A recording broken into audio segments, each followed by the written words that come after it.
In this part, we will talk about array current and overcurrent protection devices. Why is it important to know the array or string current? The answer is that array current helps to know the conductor size and determine the rating of overcurrent protection devices. And you might ask yourself how to determine these ratings. We would say that National Electrical Code in article number 690.8 and .9 specify the required calculation to find the conductor size as well as overcurrent protection devices.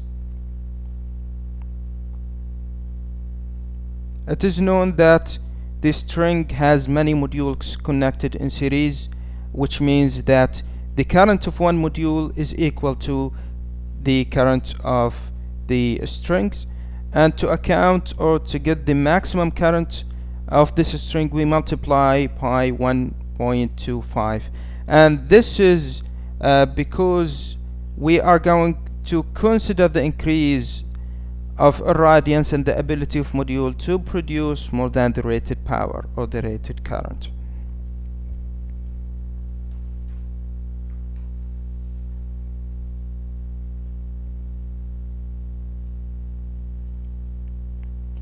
As you know, a PV array has many strings connected in parallel, so that the total array current would be the sum of all strings currents.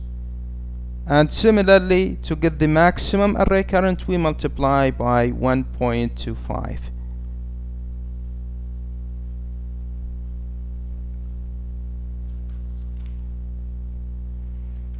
Now we come to the overcurrent protection devices, and we need them for two reasons. The first one, in case if we have a fault, and in case of presence of current sources like batteries.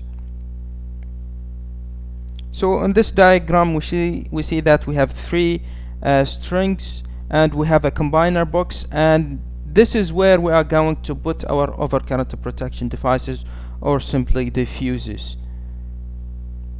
So to calculate these overcurrent protection devices, we take the maximum string current and multiply it again by 125 percentage to get the rating of these fuses or overcurrent protection devices.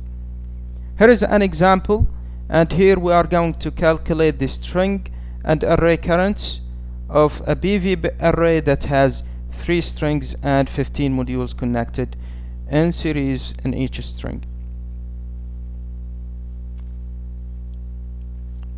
So first, to answer this this question, we first we need to go to the module datasheet and get the short circuit current for this module, and here is an example, and we have the 6.2 ampere of this module, the short circuit current. Then we are going to calculate the maximum string current by multiplying by 1.25, and the result is 7.75 ampere. And since we have three number of strings, we are going to multiply 3 by 6.2, which is the module short circuit current, and we get the 18.6. And to account for the ability to produce more due to the increase in irradiance, we just multiply it or correct it by 1.25, and we get that the maximum array current would reach to 23.25. And finally, to calculate the overcurrent devices rating, we take the maximum string current, which is 7.75, we get it from previous slide, and multiply it by 125 percentage. We get the maximum current for this string, or the maximum fuse we needed for that string, is 9.68 amp. Of course, the ratings of these fuses, it is not necessarily that the calculated would be present in the market, so you will get the higher rating, or the next higher rating that is available in the market.